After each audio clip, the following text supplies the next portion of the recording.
Hello, Matt here from Education News. Today is a quick hit on how to use ChatGPT for math help homework. So whether you're a parent trying to help your kid or you're a student and you just need a little bit extra instruction for your math help, this will probably work for you.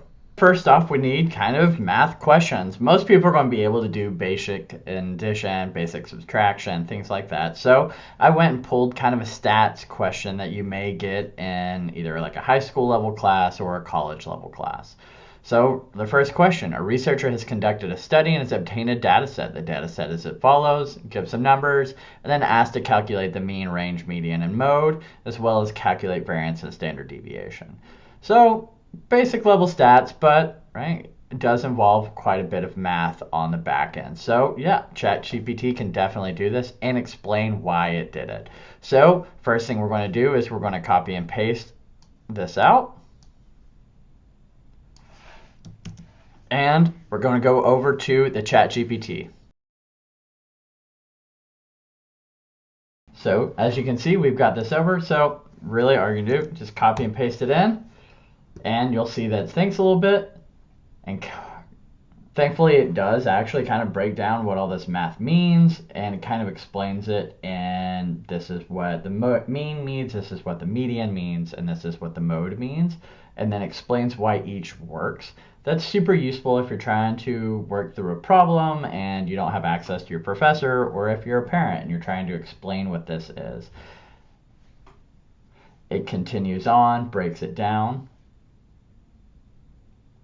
And I'll go ahead and stop it here and just kind of show what the back end is.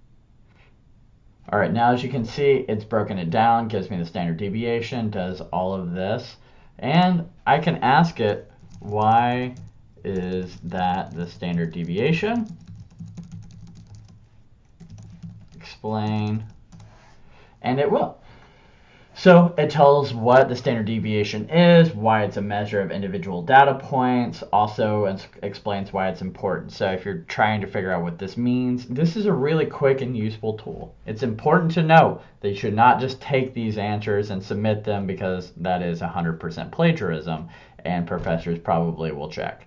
But if you're trying to do this and you need help, or you're just really stuck on something, yeah, it's a wonderful tool. And generally it does a pretty good example. There are times it's not perfect. It may mix up like a decimal point for a period. So you do need to be careful of that, but it is pretty good. I went ahead and recorded just like a basic word question. So kind of open response, and we're doing this. A student is assisting her professor with analyzing data, but cannot remember the difference between regression factor analysis and Spearman's row. Explain how you would determine which analysis to conduct and provide an example for each one. So we'll let it run. Reasons why this is important? Well, if you're writing your open response and you want to see how well you did, this is a pretty good way to judge that, essentially giving you an opportunity to analyze where you are, if you explained it thoroughly, things like that. So as you can see, it gives a regression, it gives a factor analysis, and it's starting to explain Spearman's row. It does this for a lot of stuff. So for math work, this is really a fantastic tool to really kind of balance those things out. Early level math classes, you may have 300 or 400 people in your class, and that may mean that you have difficulty finding somebody to talk to.